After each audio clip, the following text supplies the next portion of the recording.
Ian, do you really not know? Do you really not remember at all? Man, all those drugs really must have done some work on your memory. We'll sit down and relax, because we obviously have a lot to talk about. Maybe it'll jog your memory a little bit.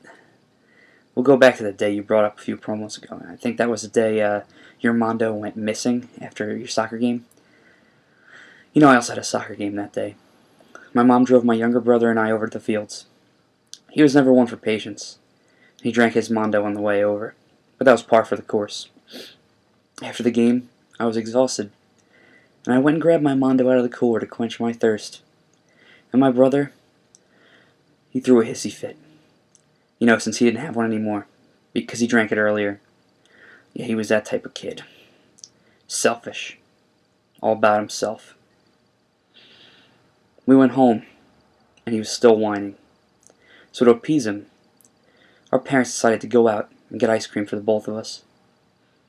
Well, it just so happened to be raining hard that night, and while they were driving home, they were in a horrible accident. They swerved off the road, they crashed into a tree, and they both passed away.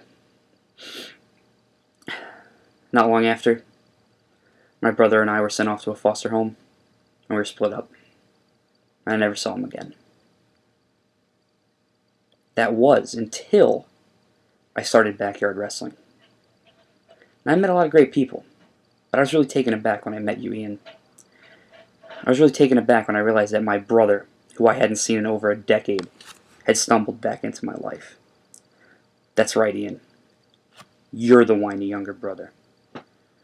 It must have taken years of therapy to forget what you had caused, since you clearly don't remember me. But I definitely remembered you. At first I saw this as a golden opportunity to get to know the brother who I'd missed out on growing up with for all these years. But it didn't take long to realize that nothing had changed. You were still the same little, immature jerk you'd always been. I don't know why you stole my Mondo all these years later. Maybe subconsciously you did it because you knew we were brothers. I'm not sure. When we wrestle, I'm going to do something I should have done a long time ago. And that is knock some sense into you for the way you've acted and the damage you've caused. I mean, who better than your own older brother, right? Maybe then we can put all this behind us and bring back together the family you destroyed. But first we have to settle this, once and for all. I'll be waiting.